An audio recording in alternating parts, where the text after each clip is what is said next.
dar sequência a uma série que nós iniciamos na semana passada, cujo nome da série é Tato, Tempo e Treliças, certo? Então nós estamos aí numa série que trata sobre formação espiritual. Estamos trabalhando esse caminho, né? Nós fomos inseridos em um caminho com Cristo, e esse caminho, ele exige de nós diversas tomadas de decisões que começam nos nossos desejos, no coração do ser humano. Hoje aqui na parte 4 da série, essa é a quarta mensagem, eu vou estar falando sobre o ritmo de vida. Eu vou estar falando sobre a pressa como um inimigo da formação espiritual. Amém? Então hoje é o dia que nós vamos colocar a correria na cruz. Amém, irmãos? Vamos pegar a correria hoje. Nós vamos tratar sobre ritmo de vida.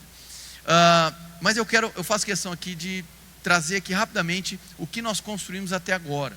Como eu disse, é uma série que fala sobre formação espiritual. Tato, que diz respeito ao toque divino. Nós dependemos de Deus para que essa formação aconteça. Tempo, porque exige tempo, irmãos. É um processo lento. Diferentemente de processos instantâneos na nossa vida, a formação espiritual é um processo lento, é um processo gradual e exige consistência, constância, regularidade. E treliças, aqui utilizando uma linguagem de uma estrutura que coopera para alguns tipos de vegetação, tal qual a videira, para que os frutos sejam manifestos de maneira adequada, no melhor momento, sem quebrar os ramos. Então, essas estruturas são disciplinas espirituais, são posturas práticas que devem ser incorporadas nas nossas vidas, que são provocadas pela própria Bíblia, para que nós possamos inserir nas nossas vidas, sem considerar isso um meio para se achegar a Deus. As disciplinas espirituais, elas têm um papel importantíssimo, mas elas não são o meio para se chegar a Deus. Afinal de contas, foi Deus quem se achegou a nós, amém? Então a dinâmica das práticas das disciplinas espirituais não é nesse âmbito, certo? Meritocrata, olha o que eu faço, olha a quantidade de disciplinas espirituais que eu exerço, logo eu mereço, em hipótese alguma. Então, na primeira parte dessa série nós falamos sobre o coração do ser humano. Por quê? Não há como falar sobre práticas sem antes você visitar ali, o local, o centro da personalidade do ser humano, da onde fluem os desejos, as vontades do ser humano, para que você venha praticar.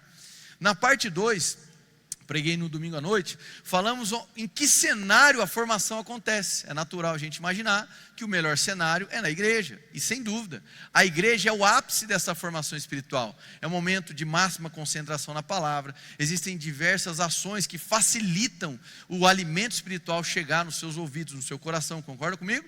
Mas nós não podemos desperdiçar os outros cenários da vida. Então, quem estava aqui domingo passado à noite, nós provocamos, desafiamos, olha, que tal olhar para a cidade como um templo onde você adora o Senhor? Que tal você pedir ao Senhor para que Ele ressignifique o seu trabalho, ressignifique o seu ambiente familiar, para que você entenda como Deus está te treinando em cada um desses cenários da vida. Essa separação entre, aqui é sagrado, aqui é secular, ela é muito problemática, ela é platônica. A Bíblia traz para nós que nós vivemos em uma realidade material, terrena, mas que é permeada pelo Espírito, é permeada pelos céus. Essa é a revelação de Cristo aqui na terra, amém, irmãos? Então ficar fazendo essa separação faz com que você literalmente desperdice os cenários no qual Deus forma você espiritualmente. Hoje pela manhã eu falei especialmente sobre disciplinas, aí sim, sobre as disciplinas. Falamos sobre disciplinas de abstinência, ou seja, disciplinas que você vai ter que se abster de algo. Falamos sobre disciplinas de engajamento, coisas que você vai ter que executar. E como construir essa regra de vida. Não são regras para a vida, mas uma regra de vida para que o desejo do coração de Deus possa de fato ser cumprido. Então é bem na tônica aqui de formação espiritual. E agora nós falaremos sobre aquilo que um dos autores que eu estou utilizando na série, Dallas Willard, chama como o maior inimigo espiritual na contemporaneidade do ser humano: a pressa. Interessante, né? Então eu gostaria que você abrisse a sua Bíblia nesse momento em Mateus capítulo 14, verso 22, e para essa primeira leitura nós nos colocamos de pé. Mateus 14, 22, nós leremos aí do 22 ao 33.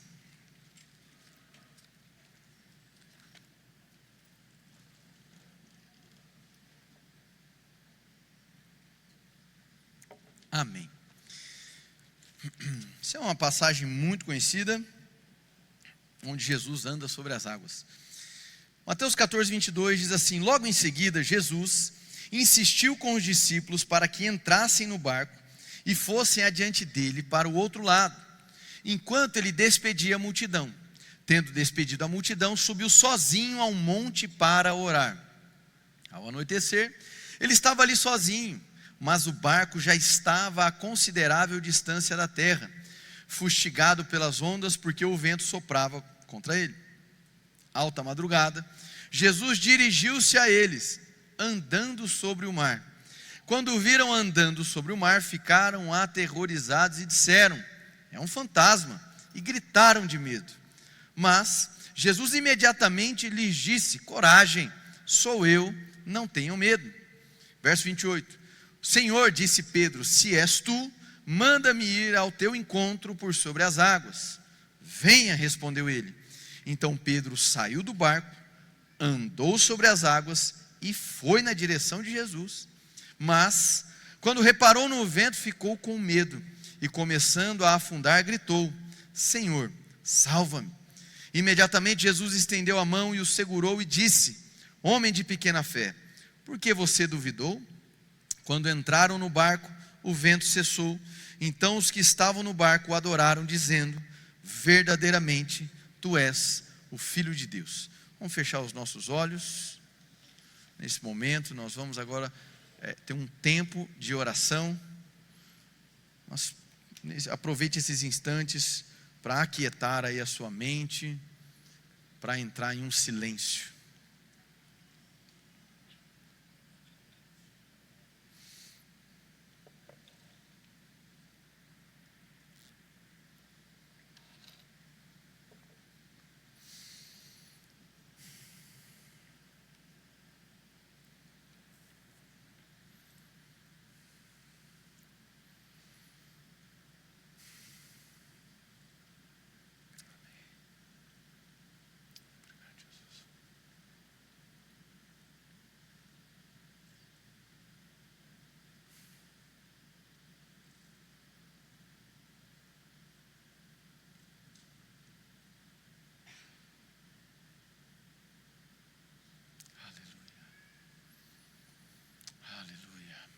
Graças a Deus.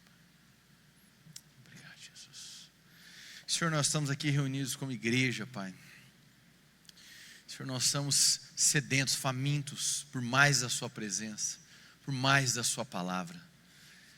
Senhor, nós dependemos de Ti, nós dependemos, Senhor, da Tua graça para que nós possamos existir, para que nós possamos respirar, para que nós possamos sonhar, visionar. E Senhor, nós estamos aqui com o coração aberto, expostos diante da Sua presença. Senhor, nos ajuda nesse reordenamento dos amores que ocupam os nossos corações. Senhor, o Senhor conhece o íntimo de cada um aqui nessa noite. O Senhor sonda os corações. Aquilo que nós muitas das vezes tentamos esconder de nós mesmos, o Senhor o conhece. Pai, o Senhor nos chama para um relacionamento de tamanha cumplicidade, intimidade, exposição, vulnerabilidade. E nós estamos aqui para isso, Pai. Nós nos achegamos neste culto de adoração para, uma vez mais, Senhor, renovar aqui a nossa confiança em Ti e dar centralidade a Cristo nas nossas vidas. Jesus, seja o Senhor do nosso tempo. Seja o Senhor das nossas prioridades, o Senhor das nossas agendas, o Senhor dos nossos lares, o Senhor das nossas relações, o Senhor da nossa vocação. Senhor, aqui nós estamos reunidos como igreja, na alegria de ser igreja. Senhor, se chegamos até aqui, primeiramente é por conta do sacrifício do Teu Filho. Nós cremos, Pai, na obra da cruz. Nós cremos, Senhor, que Cristo foi enviado ao mundo, morreu em nosso lugar, assumiu os nossos pecados, morreu a nossa morte, assumiu a maldição que era para nós, quebrou essa maldição, Pai, escorreu, derramou o seu sangue na cruz do Calvário, permitiu que o seu corpo fosse moído e esmagado, Senhor, e ressuscitou ao terceiro dia. Nós cremos no Jesus ressurreto, nós cremos no Jesus assunto aos céus, nós cremos no envio do Espírito Santo, na inauguração deste tempo chamado tempo da igreja, Pai. e nós estamos aqui. Nos ajuda, Pai, a não olhar para nós mesmos, mas olhar para Cristo e entender a beleza que há em pertencer ao corpo de Cristo. Senhor, em nome de Jesus, nos ajuda a compreender o quão nobre é pertencer à história de Cristo, a receber as marcas do amor de Cristo.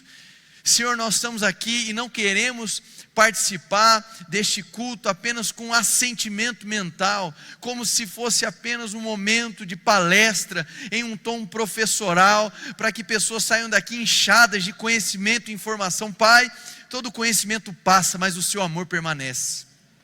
Então nos ajuda nessa noite, Pai, a aprender de Ti e sujeitar todo o conhecimento ao senhorio de Cristo. Em nome de Jesus, Pai, sabe que nós não sejamos como aqueles que tentam usar o Teu santo nome para benefício próprio, que tentam, Senhor, capitalizar em todo tipo de disciplina espiritual, como se o Senhor estivesse negociando conosco. Pai, a relação contigo não é de negócio, a relação é pessoal. E nós queremos, Senhor, nos sensibilizar, sermos levados nesse local de profundidade e intimidade na relação contigo. Em nome de Jesus, querido, você pode agora, do seu lugar, ficar à vontade para erguer as suas mãos, mas acima de tudo, abrir os seus lábios e falar ao Senhor. Este é o momento do culto em que você fala ao Senhor, em que você ora ao Senhor, que você articula palavras ao Senhor. Seja intencional. Estamos numa série de formação espiritual. Isso diz respeito muito à intencionalidade. Seja intencional em abrir os seus lábios e falar ao Senhor. Abra o seu coração, clame a Ele, deseja por mais da presença dEle. A nossa busca não é a garantia de que seremos marcados pela presença, mas sem busca nós não seremos encontrados da maneira devida. Em nome de Jesus, sabe? Senhor, nos encontra nessa noite, esse é o desejo do nosso coração. Nós queremos ser marcados pela Tua presença, mas nos encontre, que nós sejamos encontrados da maneira devida, com o coração aberto, sem reservas, sem defesas, sabe, Senhor, sem preconceitos formados acerca de como o Senhor se move, sem religiosidade, sem legalismos, sem falso moralismo. Senhor, em nome de Jesus, nos marca com a Sua presença. A lógica humana, Senhor, é incapaz de quebrar ali os aguilhões que há tanto tempo aprisionam as nossas mentes, mas o Senhor é capaz, porque o Senhor é o Deus do sobrenatural. Vamos, querido, coloque intensidade na sua oração. Vamos lá, agora é contigo. Coloque intensidade na sua oração, na sua busca agora. Vamos.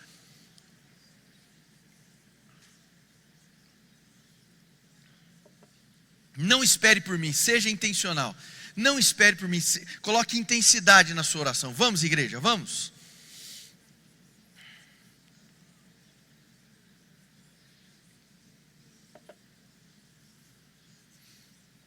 Sim, nós queremos mais, Senhor, mais.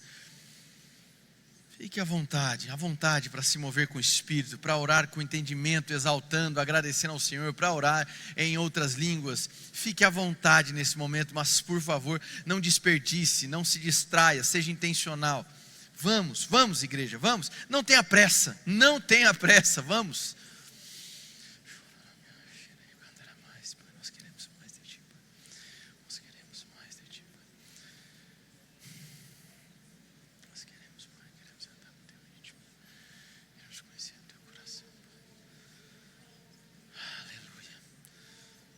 Senhor, acrescenta sensibilidade no seu povo, Pai. Que nós possamos ouvir e perceber os movimentos do Teu Santo Espírito neste lugar. Vamos, igreja, se permita ser tocado pelo Senhor. Clame por mais. Obrigado, Jesus. Obrigado, Jesus, por não desistir de nós, Pai.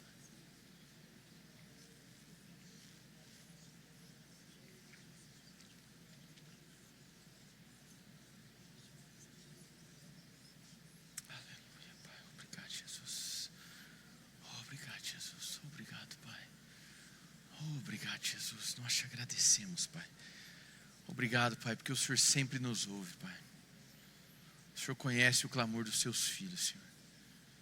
Aleluia, Pai. Aleluia, Pai. Aleluia. Em nome de Jesus. Graças a Deus.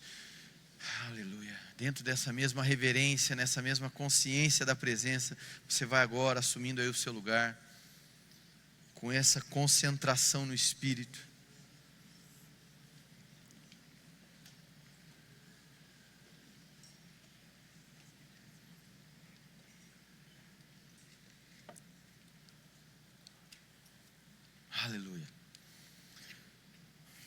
Bom, como foi dito, a mensagem de hoje, dentro desse contexto de formação espiritual, é como nós lidamos com a pressa. É curioso pensar que, mais ou menos por volta da década de 40, 1940, C.S. Lewis cunhou uma frase dizendo: a pressa é a morte da oração. E certamente, na geração de Lewis, na década em que ele escreveu essa frase, certamente ele não tinha toda a evolução tecnológica como nós temos hoje, certamente ele não tinha todo esse emaranhado de informações que nós recebemos todos os dias, mas ali, no século passado, ele já estava sinalizando aquilo que viria a ser um dos nossos principais inimigos, se não o principal inimigo hoje, que nos leva a nos sentirmos sempre ocupados demais, sobrecarregados demais, e sempre imaginando uma vida que não é a nossa, da qual você teria mais tempo. E para muitos, se não para todos, a resposta ou a solução mais óbvia para uma vida sem tempo é, de alguma maneira, você obter mais tempo. E por mais razoável e lógico que isso pareça ser, a bem da verdade, se você tivesse mais tempo hoje, eu falo por mim, se eu tivesse mais tempo hoje, eu colocaria mais atividades e continuaria no mesmo status de superocupação que é o ritmo moderno. Então a resposta para essa angústia da nossa geração, essa pressa, essa ocupação excessiva, certamente não é você ter mais 3, 4, 5, 10 horas por dia, porque o problema não é no quantitativo de horas, mas justamente naquilo que nós temos feito com cada um dos segundos, minutos e horas que Deus tem concedido via dádiva a cada um de nós. Então nós utilizamos aqui um texto para pautar essa discussão, um texto de Mateus capítulo 14, onde Jesus, diante da multidão, depois do momento que a multidão, ele se retira para orar. Isso era uma tônica do ministério de Jesus, de tempos em tempos, diante de missão após missão que Jesus cumpria, ele tinha os seus momentos ali de retiro individual, ele se retirava, ele tinha os seus momentos de quietude, e é algo que nós devemos aprender com esse ritmo de vida que era adotado por Jesus. Jesus, eu acho que todo mundo aqui há de convir comigo, ele era um homem ocupado, amém, irmãos? Ele era alguém ocupado, mas uma pessoa ocupada, mas que valorizava os momentos de pausa, que reconhecia as pausas necessárias, não apenas de tempos em tempos, mas quase que diariamente, os seus momentos de oração, os seus momentos de quietude, os seus momentos de solitude, e tudo isso era muito importante. Jesus era alguém que era excessivamente interrompido, não é mesmo? Você vai lendo os evangelhos e vai percebendo que, assim, de maneira assim, quase que um capítulo após o outro, situações acontecem onde Jesus é interrompido. Jesus está ensinando sobre algo, ele é interrompido. Jesus está comendo, ele é interrompido. Jesus ele está conversando com pessoas, ele é interrompido, interpelado, questionado, indagado, acusado. E muito de como nós reagimos às interferências que ocorrem nas nossas vidas diz muito a respeito de como nós adotamos nosso ritmo de vida. Citando mais uma vez C.S. Lewis, né? Lewis, ele também cunhou a frase dizendo assim: a maneira como você reage a como você é interrompido diz muito a respeito de quem você é. É uma frase desafiadora da gente assimilar, mas também é muito verdadeira. E Jesus, ele era constantemente interrompido, e a maneira de Jesus responder às interrupções demonstra que Jesus não era escravo da pressa. Ele era alguém ocupado, mas não era escravo de uma agenda, não era escravo de uma pressa de executar muitas coisas. E essa é a realidade em que vivemos, irmãos, né? Eu não vou pedir para levantar a mão, mas a maioria de nós tem a resposta na ponta da língua para simplesmente equacionar as relações de débito que nós temos com alguém. Certamente, se você puxar rapidamente na sua memória, você vai lembrar de alguém que você prometeu agendar alguma coisa e ainda não agendou. Um churrasco que ficou pré-definido, mas ainda não aconteceu. Uma reunião, seja da sua empresa, de amigo, ou aqui mesmo da comunidade, que você gostaria que tivesse acontecido no ano passado, mas ainda não aconteceu. E parece que essa conta ela só vai aumentando, o débito só vai aumentando. E a resposta que o nosso cérebro assimila como um escape mais lógico é o quê? É a correria, ou seja, eu estou fazendo coisas demais. Então isso justifica a minha ausência em coisas que eu até gostaria de me comprometer, mas que eu já tenho um bom argumento para justificar porque é que eu não consigo cumprir.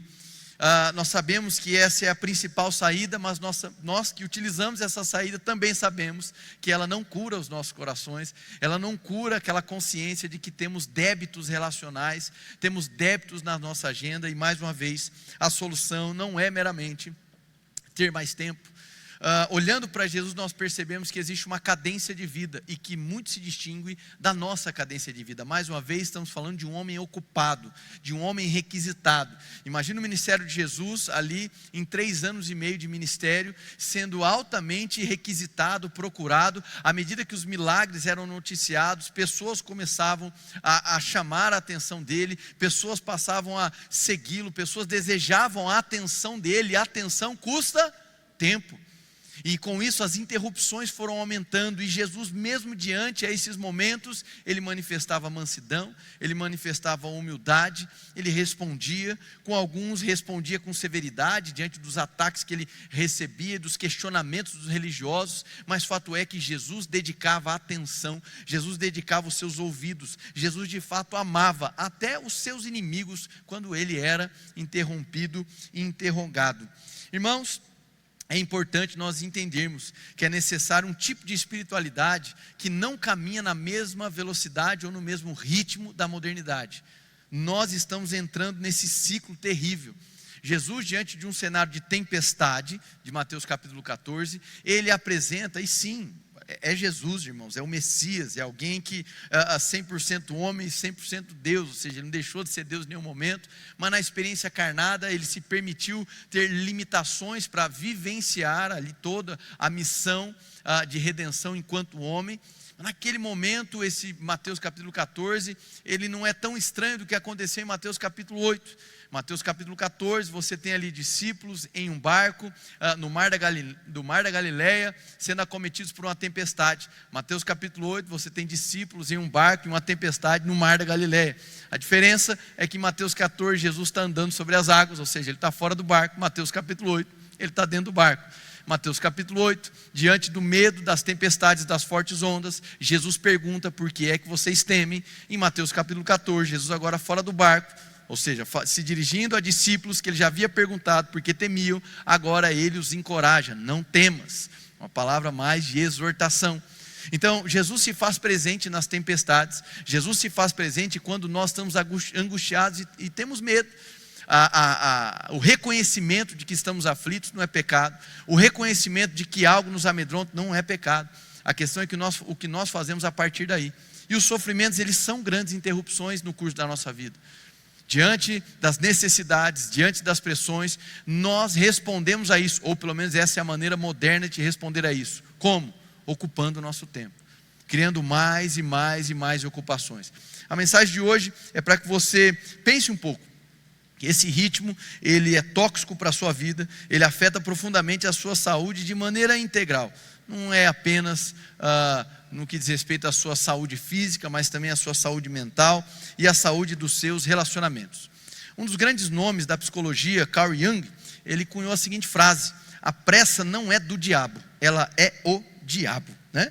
Então a pressa é essa força, vamos dizer assim, maligna que nos afasta da paz, da verdade e do propósito divino. Ela nos leva à superficialidade e consequentemente ao erro. A pressa também é o caminho mais rápido, né? Parece redundante, ao exaurimento e consequentemente à ansiedade e consequentemente ao nervosismo, à irritabilidade. Então estamos falando sobre coisas que afetam diretamente as nossas vidas. Basicamente, irmãos, nós nos sentimos hoje tão ocupados, com tanta coisa a ser feita e com a mesma quantidade de tempo, que a solução parece óbvia: só preciso de mais tempo. Mas isso é um equívoco. Cristãos, então, nós estamos nos adequando a uma cultura moderna, que basicamente é assim: eu estou ocupado demais, acelerado demais e sobrecarregado. E diante disso, para onde essa cultura vai nos levando?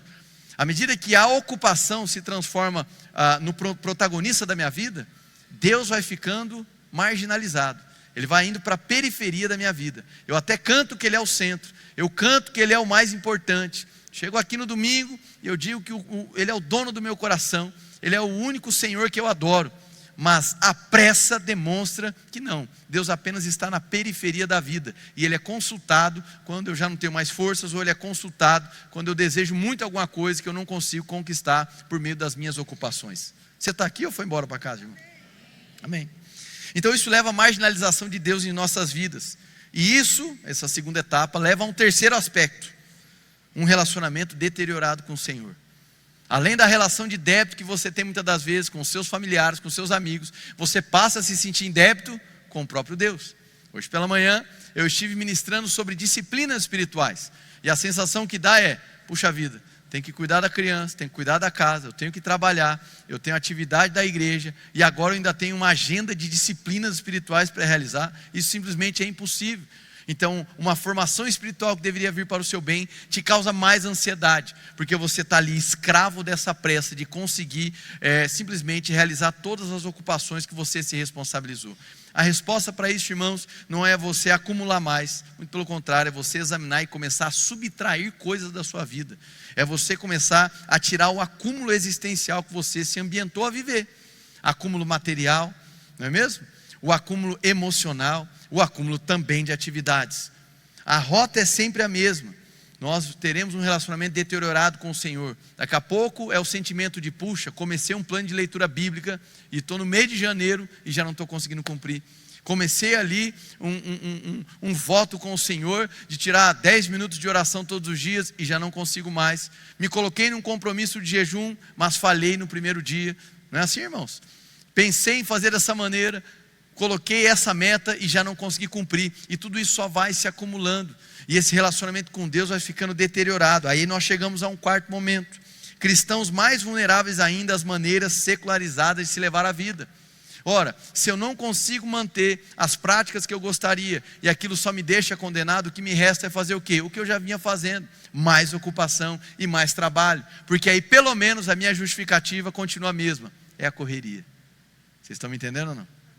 Eu estou ocupado demais. E isso leva a um outro estágio, que é um acúmulo ainda maior de ocupação excessiva, sobrecarga e aceleração. O produto, irmãos, de toda essa escravidão é um ritmo de vida alucinante, mas que tem consequências também multiangulares, vamos chamar assim: insensibilidade, indiferença com o que realmente importa, ansiedade, irritabilidade. Isso começa a lhe custar o trato com as pessoas mais próximas. Você começa a se tornar uma pessoa diferente, e você está ali abraçado na justificativa de que tudo aquilo que está acontecendo é em decorrência de que você está ocupado demais. Então percebe que é um ciclo vicioso, simplesmente um ciclo vicioso. Então, irmãos, nós precisamos interromper esse ciclo, não é mesmo? Nós precisamos interromper esse ciclo. Um determinado autor, mais especificamente, eu vou citar aqui o nome dele, porque não é um nome muito comum para nós, é um teólogo japonês, Kosuke Koyama, diz da seguinte maneira: Deus caminha devagar porque Ele é amor. Se Ele não fosse amor, teria ido muito mais rápido. O amor tem sua própria velocidade, é uma velocidade interior, é uma velocidade espiritual. É um tipo de velocidade diferente da velocidade tecnológica a qual estamos acostumados. Pastor John Mark Comer, pastor contemporâneo americano, ele propõe uma espiritualidade de desaceleração. Nós precisamos desacelerar. É curioso, irmãos, porque eu até fui dar uma estudada em alguns livros mais antigos de medicina, mas embora ainda não haja um tipo de diagnóstico específico, já existe um enquadramento de comportamento, que em inglês seria hurry sickness, ou doença da pressa, que é possível perceber um padrão que tem sido adotado pelas pessoas. Esse padrão tem levado a moléstia, a doença e transtornos mentais, e portanto ele já vem sendo identificado em alguns manuais. Uma doença da pressa, e é sempre o mesmo padrão: ocupados demais, sobrecarregados demais, sempre correndo o tempo inteiro, e isso desencadeando insensibilidade, indiferença, irritabilidade, e o ciclo continua se perpetuando. Então nós estamos falando sobre algo importante. Não foi à toa, creio eu, que Paulo, quando começa a descrever o que é amor em 1 Coríntios 13, ele começa dizendo: o amor é paciente. Amém, irmãos? O amor é paciente. Quando falamos que a pressa é um inimigo espiritual, não é simplesmente porque ela atrapalha a sua agenda de produzir para Deus, é porque a pressa atrapalha justamente você receber amor de Deus e manifestar amor ao próximo. A pressa é um grande inimigo porque ela atrapalha o processo e o relacionamento de amor do Senhor para contigo e seu para com o teu próximo. O amor é paciente. Se amor é possível de ser testemunhado em muitos aspectos, certamente a escuta é um deles. Certamente o tempo investido, a atenção, o olho no olho. A pressa não é só seu inimigo, porque agora você não consegue acumular mais serviço na igreja, que supostamente seriam serviços mais espirituais. Não é isso que se trata. A pressa é um grande inimigo, porque ela te impede de viver um relacionamento vívido com o Senhor, um relacionamento virtuoso com o Senhor, ancorado numa justificativa que te empurra para um ciclo vicioso, a correria e mais correria, sem saber como responder a isso. Ora, o óbvio é ter mais tempo, mas eu não consigo produzir mais tempo, então está feita a justificativa. O problema, irmãos, é que isso contamina a sua vida espiritual, isso contamina a sua aceitação, você se sentir, você ter a convicção de que foi aceito por Deus. Esse débito vai aumentando. Deus não desiste de você, amém, irmãos? Formação espiritual não começa na sua disciplina. Formação espiritual começa na cruz de Cristo, em reconhecer que Cristo fez o primeiro movimento de vir até nós. As nossas disciplinas, elas são o caminho para que nós possamos dar espaço para que Deus haja nas nossas vidas e nós possamos perceber Deus agindo. Quem entendeu, diga amém. Isso também é uma fala de Dallas Willard. Disciplinas espirituais, elas não são um meio para você acessar a Deus, elas criam um espaço para que Deus haja na sua vida, e eu acrescento, e você consiga ver Deus agindo na sua vida, amém? Percebê-lo. Então nós estamos falando de um inimigo grave, um inimigo que interfere nesse processo de comunhão com o Senhor, de comunhão com o próximo. É necessário aprender esse ritmo do amor, é necessário aprender a velocidade que Deus anda, para que nós possamos andar nessa mesma velocidade. Jesus é o modelo. Eu quero citar aqui também um pensador do século passado chamado Edwin Friedman, e ele criou um negócio chamado ciclo vicioso. Talvez muitos aqui conheçam, isso aqui não tem característica necessariamente religiosa, mas basicamente ele vai trazer alguns pontos que demonstram o quanto que nós estamos reativos e para onde essa reatividade nos leva. E por fim, eu vou ler aqui para vocês o que ele entende que interromperia ou conseguiria interferir esse ciclo vicioso. Vamos lá. Então, vivemos em uma era na qual as pessoas estão em constante posição reativa. Esse é o ponto que Friedman reconhece. Reatividade constante gera o quê? Ansiedade. Nós também estamos em uma era onde o instinto de manada, o movimento de manada, ele é muito grande, certo? E ele influencia muito. Então hoje nós estamos aqui inseridos numa sociedade moderna, onde as pessoas estão ocupadas demais, fazendo coisas demais, não é mesmo? Então isso se torna o status quo, isso se torna o novo normal. Se é o novo normal, a minha condenação, minha autocondenação diminui, né? Eu fico menos sensibilizado a reconhecer que isso não é um caminho bom. Por quê? Aparentemente se tornou algo normal. Ok, esquece um pouco o âmbito religioso agora, estamos tratando aqui. Então o instinto de manada é uma tônica da geração atual. Nós apenas seguimos a multidão e com isso nós vamos perdendo filtros e juízos. Por que é que nós deixamos chegar a este ponto? Porque nesse movimento de tudo ficou normal na sociedade atual, eu vou perdendo os filtros e juízos que Deus estabeleceu na sua palavra para mim. Eu vou perdendo eles de vista, porque aparentemente agora é um movimento que ninguém mais se condena. Vocês estão me entendendo ou não? Se está todo mundo tratando com normalidade, isso adentrou na vida dos cristãos como algo normal, eu vou partindo do pressuposto que isso também é normal. Isso é um problema de filtro. Eu não estou mais filtrando, isso já é um indício de deterioração com o relacionamento com o Senhor. Já vamos tratar mais sobre isso. E dessa maneira, isso leva a um outro ponto que ele chama de deslocamento de culpa, onde você vai focar nos sintomas e não nas causas reais que têm adoecido a geração. Então aí você tenta atacar o quê? O sintoma e não a causa. A causa vai ser necessário um outro trabalho. Aí você fica tentando minimizar ou fazer o que nós chamamos de contenção de danos, para que você tenha pelo menos algum tipo de alívio, algum tipo de fôlego em uma determinada área que você atua. Consequentemente, isso vai criando o quê? Uma mentalidade de conserto e recompensa, que é muito característico da geração que a gente vive. O autor e teólogo Richard Foster, em uma determinada citação, ele diz da seguinte maneira: olha, um dos principais problemas da geração atual é a superficialidade. Isso é um problema nas nossas vidas, porque nós queremos tudo de maneira muito rápida e instantânea. Tudo muito rápido e instantâneo. Nós temos a dificuldade, perdemos a habilidade de saber esperar do modo certo. Então, essa mentalidade de conserto e recompensa instantânea, isso vai aumentar ainda mais o quê? A ansiedade, continua o ciclo. O desdobramento é o quê? Baixa resiliência. certo? Baixo limiar ao sofrimento. Então a tempestade chega, o desespero bate. A tempestade chega, eu simplesmente assumo o mesmo ritmo do desespero moderno. Ocupação, ocupação, ocupação, trabalho, trabalho, trabalho, o sofrimento chega, meu limiar para a frustração é muito baixo. Eu não consigo gerir bem o cenário de sofrimento. Vocês estão me entendendo, irmãos? Muito bem. Aí alguém fala assim, está falando da minha vida, meu Deus do céu. Então, jóia. Isso vai gerando o quê? Fragilidade em algo que a Bíblia chama de perseverança. Muito desafio moderno hoje é a consistência, vamos chamar aqui, biblicamente, de perseverança. Perseverança.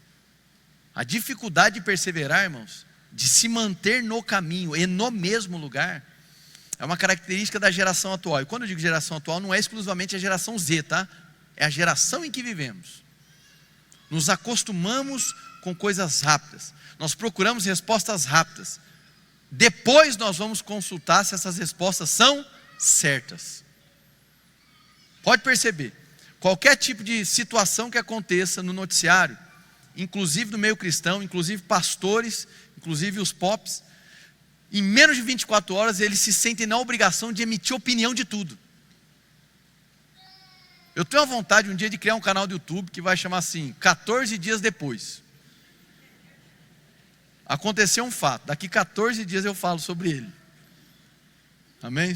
Você me seguiria ou não, irmão? 14 dias depois. Você vai ficar 13 dias ansioso, amém? Por quê?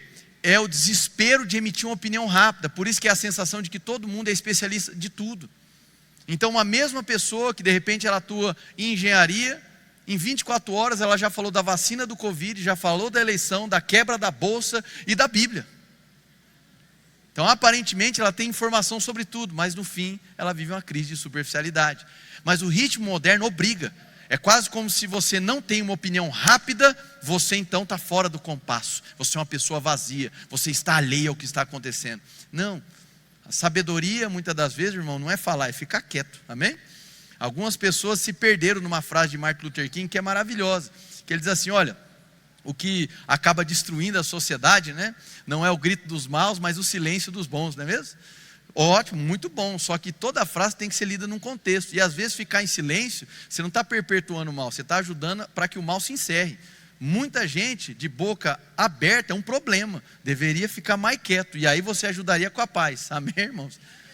Então assim, essas absolutizações de frases de efeito é um problemão. Então reconheça o contexto. Existem momentos que realmente o silêncio dos bons causa problema, mas em boa parte do livro de Provérbios você é convidado não a falar, mas a ficar quieto, amém? Entre uma frase de efeito e o que a Bíblia diz, fique com a Bíblia, irmão, amém? A frase é muito boa, mas tome cuidado com o uso dela. Então a gente chega nesse momento de dificuldade de perseverar, a gente quer tudo instantâneo, a gente quer tudo rápido. O que é isso? É a ditadura da pressa, a pressa enquanto Senhor. E isso adoece, isso nos adoece como cristãos, isso nos adoece enquanto seres humanos, e isso precisa ser tratado. Como resultado dessa cadeia, nós vamos perceber pessoas frágeis na sociedade. Quando eu digo frágil, irmão, não estou dizendo que a pessoa é menos homem ou menos mulher, é frágil no sentido existencial. Pessoas que estão de tempos em tempos em crises de identidade, de tempos em tempos em crises vocacionais, pessoas que em um momento elas estão muito animadas e em outros momentos elas estão desanimadas, ou seja, é uma montanha russa. Mas não existem fases assim? Existem, irmão, só que convenhamos, nós vivemos em um tempo onde existe um desespero por dopamina. Então tudo que é dopamina, tudo que é novidade, é o tempo todo mundo tentando reinventar a roda para que aquilo capture a sua atenção. Isso é um dos principais nomes do mercado atual, economia da atenção. O que é que te vai fazer parar um pouco do seu tempo, você dedicar ali o seu tempo, que é a principal moeda aí nessa geração, para capitalizar e para gerar recursos? Percebe o quanto que isso é doentio? Isso é doentio e a Bíblia nos alerta sobre isso. Mais do que isso, a Bíblia nos apresenta uma outra maneira de viver. Interessante é que Friedman pontua que a única maneira de interrompermos este ciclo seria injetando o que ele chama de uma presença não ansiosa, por meio de uma pessoa não ansiosa. Aqui nós como cristãos já começamos a idealizar a figura do Cristo, concorda comigo ou não? Então, para que esse ciclo possa ser interrompido, é necessário uma presença não ansiosa, alguém calmo, alguém em paz com Deus, que não vai seguir esse ciclo vicioso de acúmulo e acúmulo, de sobrecarga e sobrecarga, de ocupações excessivas, de ansiedade, de adoecimento e de ruptura das relações. Eu creio, irmãos, que o único que é capaz, literalmente, de interromper esse ciclo é Cristo Jesus. Você pode dizer amém? Cristo é essa presença não ansiosa no mundo. Cristo é essa presença não ansiosa na sua vida. Cristo é essa presença não ansiosa no seu âmbito familiar. Você pode dizer amém, irmãos? Agora vem a boa notícia. Essa presença não ansiosa de Cristo pode também ser você. Quando falamos sobre formação espiritual, é justamente sobre isso. É você, semana após semana, estação após estação, ser mais semelhante a Cristo. Esse é o alvo. Formação espiritual, irmãos, não é algo que você vai receber uma medalha no final. Parabéns, você é muito competente em seguir disciplinas. Muito pelo contrário. A prática de disciplinas espirituais é o reconhecimento do quanto que nós somos limitados, do quanto que nós desperdiçamos o nosso tempo, nós somos desavisados, desatentos o tempo inteiro e precisamos de um Senhor capturando a nossa atenção. Se não conhecemos essa presença não ansiosa que é Cristo, jamais conseguiremos ser conformados à imagem dEle. E esse é o processo do discipulado: seguir a Jesus, se parecer como Jesus, falar como Jesus falou e fazer as coisas como Jesus. E aqui acrescentamos, andar no ritmo de Jesus. Você pode dizer amém? Então sim, é possível que esse ciclo seja quebrado. É possível que a gente caminhe de um jeito diferente. É possível que a gente insira nas nossas vidas uma postura, uma conduta que examine bem os nossos dias, para eliminar o que precisa ser eliminado. Irmãos, talvez você nem considerava isso, mas eu quero te recomendar a considerar a pressa um grande inimigo a ser vencido na sua vida. É possível que muito da sua irritabilidade, muito das queixas que você tem recebido até do seu núcleo mais íntimo aí familiar, diga respeito ao excesso de ocupação. Eu me percebo uma pessoa diferente quando eu estou em sobrecarga de trabalho. Eu não sei você. Meus filhos percebem, a minha esposa percebe. É como que se a pressa fosse te despersonalizando. Aquela sensação de que você está tão ocupado que você só tem que resolver o que tem que ser resolvido. E no fim você só espera receber um aplauso porque alguma coisa você está fazendo. Percebe que é um descolamento da realidade. Você vai se descolando da realidade. Você vai se distanciando das pessoas que você ama. Você vai despersonalizando. Você vai atomizando socialmente. Você vai não entrando na solitude. Você vai se tornando alguém solitário. Amém? Muito bem. Então esse é o nosso desafio. Esse é o nosso desafio. É possível? Sim. A pressa é incompatível com o amor. Se estamos aqui, irmãos, é para viver a fé cristã para valer, de verdade, de maneira genuína. A você que está chegando aqui pela primeira vez, ou a você que vem de tempos em tempos, deixa eu dizer uma coisa: nós cremos em uma vida integral, inteira diante do Senhor. Se estamos colocando a pressa como inimigo a ser vencido para que possamos provar da comunhão com Deus e da comunhão com o próximo, irmãos, não dá para ser um cristão de meia tigela, um cristão que quer abraçar parcialidades. Glória a Deus. Mas diante de tudo isso, talvez você se questione, mas por onde eu começo? E eu diria que você deveria começar reconhecendo a sua vulnerabilidade. Deixa eu dizer uma coisa, meus irmãos: você não está no controle da sua vida. E você também não está no controle da sua formação espiritual. A relação é de dependência. Há um determinado autor, acho que é o Richard Foster ou o Eugene Peterson, me fugiu a memória agora, que ele vai dizer assim: olha, o nosso caminho de formação espiritual é uma trajetória disciplinada de graça. É uma trajetória porque é caminho. É de graça porque nós dependemos do Senhor, amém? E ela é disciplinada, porque nós somos convidados a canalizar a intencionalidade. Mais uma vez, quando falamos sobre formação espiritual, não estamos falando de acréscimo, simplesmente você vai ter que colocar um monte de coisa na sua vida. Não é isso. Acima de tudo, precisamos adotar, mais uma vez, o que Mark Comer chama de espiritualidade de desaceleração. Se você está tomando nota, eu faço questão aqui de pontuar. Então, o que seria essa espiritualidade de desaceleração? Devemos nos atentar a como Jesus respondia às interrupções que ele sofria.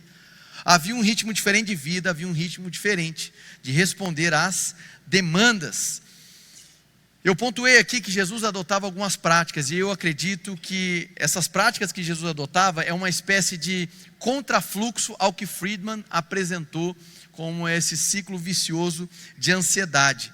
E do que é que se baseava nisso? Se você puder anotar, o contraciclo de Jesus, ele se fundamentava em desacelerar, descansar, comungar, comunhão, orar, e aqui eu até coloco orar de maneira contemplativa, e por último, desapegar, ou liberdade das coisas materiais. Vou ler de novo para você que está tomando nota. Espiritualidade de desaceleração, o contraciclo de Jesus. Primeiro, desacelerar. Segundo, descansar. Terceiro, comungar. Quarto, orar. Asterisco aqui, orar de maneira contemplativa.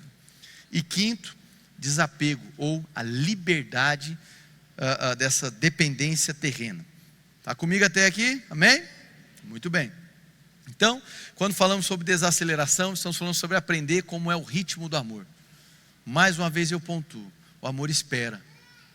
O amor impressa aos ouvidos. Foi feita uma pesquisa certa vez, me fugiu agora o instituto também, e o ano, onde foi perguntado que tipo de manifestação é vinculada ao conceito de amor. E salvo engano, o que ficou em primeiro lugar foi ouvir, irmão.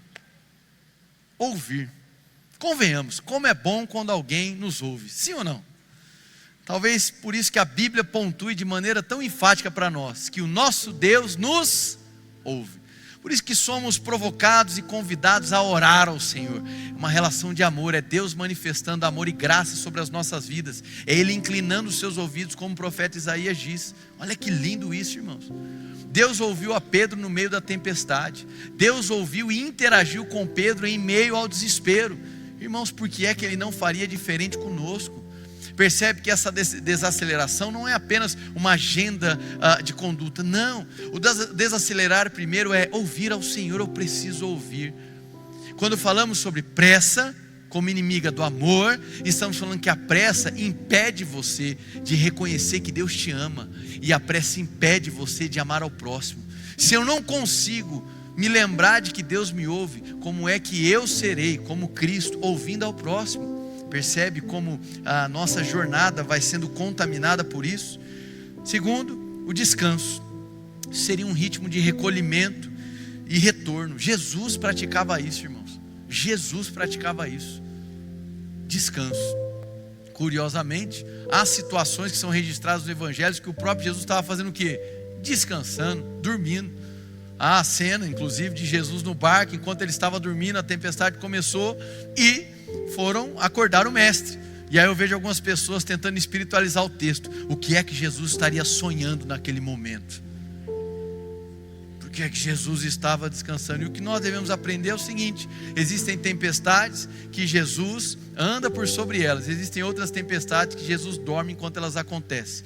Então o que nós devemos aprender é justamente isso. Nem toda tempestade nós deveremos agir da mesma maneira. Assim como Cristo, nós vamos discernir tempestade por tempestade. Tempestade, irmãos, que você vai ter que andar sobre as águas. Tem tempestade, irmãos, que o melhor que você faz é dormir e não ser incomodado. Amém?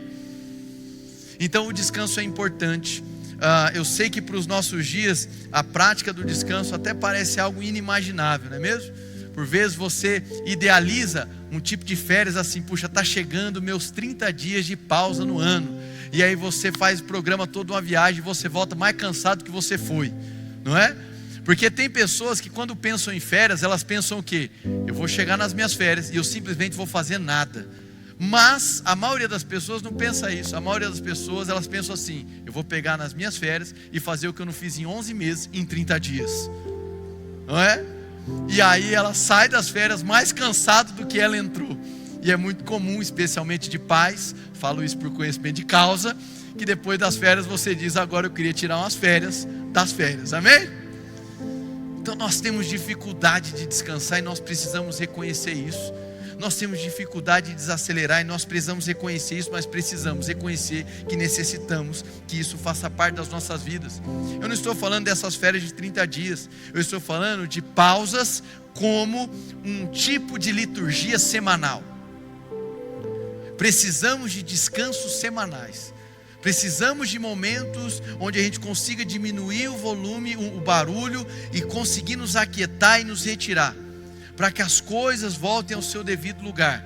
E isso, irmãos, talvez não pareça surtir efeito algum na primeira, na segunda, na terceira vez, mas lembre-se, nós estamos andando num contraciclo vicioso. Primeiro aceite, irmãos, todos nós fomos inseridos nesse ciclo sem ser avisados. Por um movimento de manada, nós estamos acompanhando o fluxo e nos ocupando e sobrecarregados e cansados e fatigados, descontando nas pessoas mais próximas ou descontando nas pessoas que aparecem pela frente. Daqui a pouco indiferentes com o que você mesmo faz. Aí se lembra de maneira saudosista: eu gostava do que eu fazia, agora odeio o que eu faço. E no fim a questão não é se gosta ou não, a questão é que a pressa, ela engessou você. A pressa fez de você apenas um boneco. Você simplesmente está existindo, e Deus não te chamou apenas para existir. Você pode dizer amém? Muito bem. Terceiro ponto que eu destaquei dessa espiritualidade desacelerada é comunhão. Entenda, irmãos, nós pontuamos hoje pela manhã que para uma formação espiritual acontecer, primeiro você precisa do Evangelho, amém? Formação espiritual genuína, você precisa conhecer o Evangelho. Agora, você também precisa de pessoas, irmãos. Comunhão. Você não vai conseguir percorrer essa vida sozinho, você nem foi criado para isso. Por mais introspecto que você seja, se permita ser amado por Deus na vida do próximo. Se permita ser acolhido por Deus através de um abraço do próximo. Agora, ei, atenção, seja você também como Cristo na vida do próximo, ofertando esse abraço, ofertando esse acolhimento. Não aceite vir para uma dinâmica de culto de cabeça baixa, entra aqui, fecha a cara, cruza os braços, acabou, recebeu o que recebeu e vai embora. Não, experimente o contato, experimente o afeto.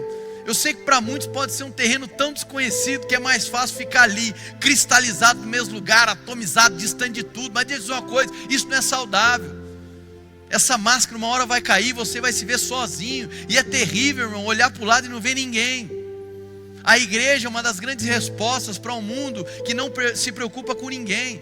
Hoje em dia tem gente ganhando milhões e milhões a partir desse tipo de frase de efeito. Cada um cuida de sua vida e ninguém se preocupa com ninguém. Isso é uma bobagem, irmãos, isso é anticristo.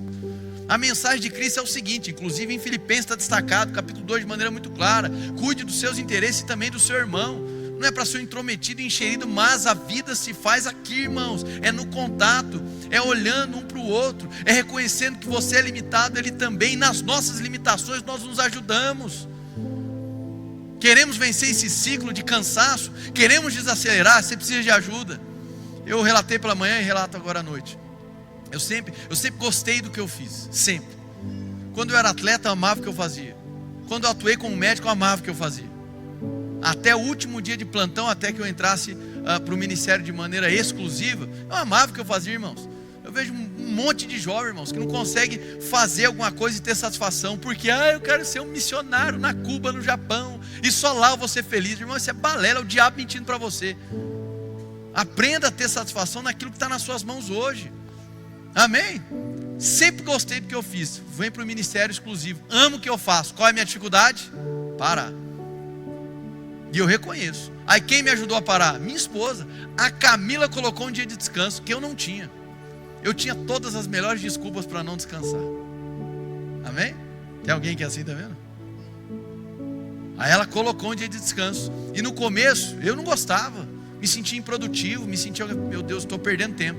Hoje, passado alguns anos, eu não consigo ver uma semana sem a necessidade desse dia de descanso. Estão me entendendo? Então parte da vulnerabilidade. Olha, eu tenho dificuldade, eu não consigo, preciso que você me ajude. Você precisa, se você quer levar a sério o processo de formação espiritual, pode abaixar sua guarda, pode abaixar aí suas defesas, você precisa de ajuda. E o quanto antes você for humilde e reconhecer, vamos lá, mansidão e humildade é característica de quem, irmãos?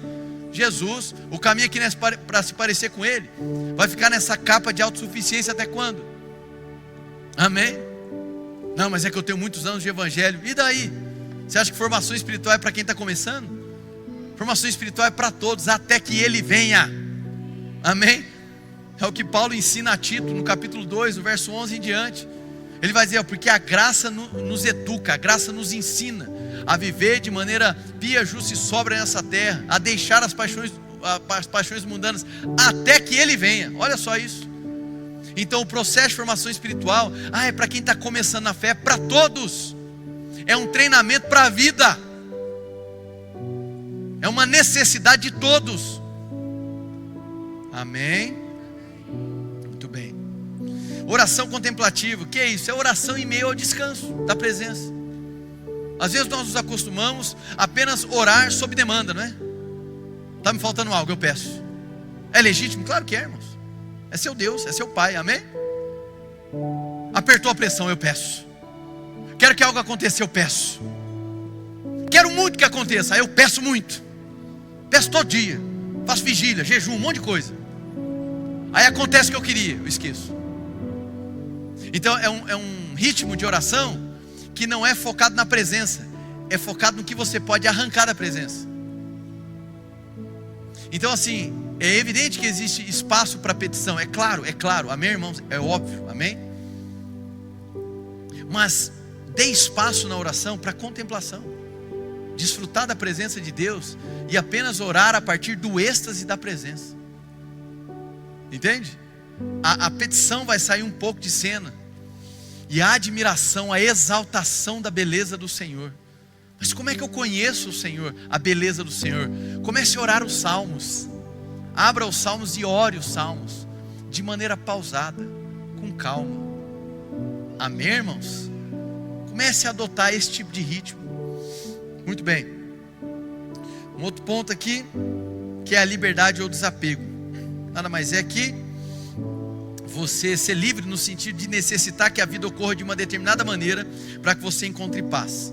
Basicamente, tem um conceito no inglês, mas que não tem no português, que a definição seria disposição para ceder. Disposição para ceder. Nós estamos numa sociedade que é doente por acúmulo, em todos os sentidos. Acúmulo de informações, acúmulo de bens materiais, acúmulo de, sim ou não? Acúmulo de tudo. Estamos sempre aí tentando carregar 1 milhão de pratos. Trazendo uma citação de Inácio de Loyola, só vingando da missão jesuítica, ele diz: não devemos fixar nossos desejos na saúde ou na doença, na riqueza ou na pobreza, no sucesso ou no fracasso, numa vida longa ou curta, pois tudo tem o potencial de despertar em nós uma resposta mais amorosa à nossa vida eterna com Deus. Nosso único desejo, nossa única escolha, vou ler de novo, nosso único desejo, nossa única escolha devem ser estes: quero e escolho o que melhor conduz ao aprofundamento da vida de Deus em mim. Amém? Basicamente ele está dizendo que, olha, a nossa tendência, irmãos, é amar mais as coisas terrenas, porque elas são mais palpáveis e dão para nós, ou fornecem para nós, um tipo de prazer que é mais instantâneo. Só que aí você tem um problema, o seu senso de paz passa a ser orientado pela circunstância, e isso logo não é fé. Amém? A nossa paz, o senso de paz, ele é orientado pela presença. O nosso senso de missão é extraído da relação com Deus, e não de uma única maneira de se viver. Tem pessoas que estão tão obcecadas por um único jeito de vida, um único jeito de enriquecimento, um único jeito de sucesso, que elas adoram mais a essa ideia de vida do que ao próprio Senhor. Deus é apenas um mecanismo para que ela obtenha o que ela deseja. E isso tudo te arrebenta. Então, meu irmão, a missão é eliminar a pressa. Amém? O que fazer diante disso tudo? Há um determinado autor que diz que a pressa, ela é uma forma generalizada de violência contemporânea, que ela agride os seus afetos, ela agride a sua saúde, ela agride o seu relacionamento, ela agride a sua vocação. Precisamos colocar as coisas em ordem. A resposta a essa angústia não é ter mais tempo, mas desacelerar e simplificar. Se eu pudesse fechar aqui a mensagem em 3 tópicos, em forma de aplicação para a sua vida, você que está tomando nota, anote. Primeiro, desacelerar. Esse é o grande desafio. Segundo, aceitar as suas limitações e simplificar. Vamos lá, irmãos, vamos ser um pouquinho humilde. Reconheça as suas limitações. Reconheça que você não vai vencer em tudo ou vencer sempre. Saia desse triunfalismo utópico. Desculpa, irmãos, com todo respeito, mas que o neopentecostalismo impregnou na cabeça do brasileiro, que acha que estar com Jesus significa que você vai vencer tudo, o tempo todo concurso é seu, toda vitória. Para com isso, irmãos. A vitória da qual você é mais do que vencedor não é das circunstâncias da vida. Você é mais do que vencedor em Cristo Jesus. É uma vitória cósmica, espiritual. É vencer sobre o pecado, sobre a morte, sobre a maldição. Amém, irmãos? Isso deveria deixar você entusiasmado. Mas parece que vitória para nós é só concurso, emprego, carro e casa. Isso aí é miséria, irmãos, perto do que é a eternidade com Ele. Agora, vamos desfrutar das coisas terrenas, mas elas não podem ser o centro dessas questões. Amém? Aceite suas limitações, aceite perder em algumas áreas, aceite perder em alguns cenários. E joga simples, na linguagem do futebol, né? Joga simples. Simplifica, irmãos. Simplifica a sua maneira de viver. Olha ao redor da sua vida hoje, mais uma vez, o exercício não é de acréscimo, é de subtração. Olha para a sua casa, olha para o seu guarda-roupa, olha para a sua despensa. E se questiona, tudo isso realmente faz sentido eu carregar? Tudo isso faz sentido eu me preocupar? Amém, irmãos? Esse processo vai envolver isso. Simplicidade, irmãos, não é falsa modéstia. Simplicidade também não é sinônimo de pobreza extrema. Vocês estão me entendendo ou não? Não é disso que eu estou falando. É de ser simples diante do cenário e recurso que Deus te deu. Todos nós lutamos contra o acúmulo. Alguns mais, outros menos. Mas todos nós. Porque a sociedade vive dessa maneira. Aceite suas limitações. Aceite que você não vai dar conta de tudo. Aceite que você consegue até tal local. Amém? Pare de ficar fazendo planos completamente distantes da sua própria realidade de hoje. Trace planos que sejam mais alcançáveis para que você possa desfrutar do alcance de cada um deles. Seja simples. Pare de inventar moda. Terceiro, faça para você ou defina para você uma regra de vida. Mais uma vez, não são regras para a vida. Não é um conjunto de normas e leis. Amém, irmãos? É uma regra para a vida. É uma estrutura que coopere para o crescimento espiritual. Hoje pela manhã eu falei muito sobre isso, sobre essa construção de disciplinas, de abstinência ou disciplinas de engajamento. Disciplinas da qual você vai se abster, disciplinas que você vai engajar. Você precisa ter uma regra para a vida. Isso é a tal treliça da formação espiritual. Mais uma vez, não são regras para a vida, é uma regra de vida, é uma referência, é um parâmetro. As disciplinas então cooperam não para que você se sinta espiritual. A disciplina ou as disciplinas, elas te ajudam a concentrar no desejo e na vontade de Deus para a sua vida. Amém, irmãos? É dessa maneira que nós então vamos fechar essa mensagem destacando: a pressa é um inimigo. Reconhecer que estamos na correria é o primeiro passo. Reconhecer que nós temos dificuldade de gerir o nosso tempo é importante. Se apresentar vulnerável e dizer: Senhor, eu preciso de Ti nessa caminhada. Sem a Tua graça, não há nem como começar o trajeto. Mas por causa da Sua graça, eu acredito que é possível construir um caminho de perseverança. Que todos aqui possam sair desse ciclo vicioso, do qual eu também batalho todos os dias, e todo ser humano batalha. Que a nossa vida possa ser identificada pela paz de Cristo, pela graça de Cristo, e não mais pela carga excessiva, pelas ocupações e excessos, e por uma velocidade que está deixando toda uma geração doente. Então, em nome de Jesus, irmãos, que você caminhe nessa espiritualidade desacelerada, que você ame como Cristo, e para amar como Cristo, você vai precisar ter tempo e não ter pressa. Amém? Quem foi abençoado, dá um glória a Deus bem forte aí do seu lugar.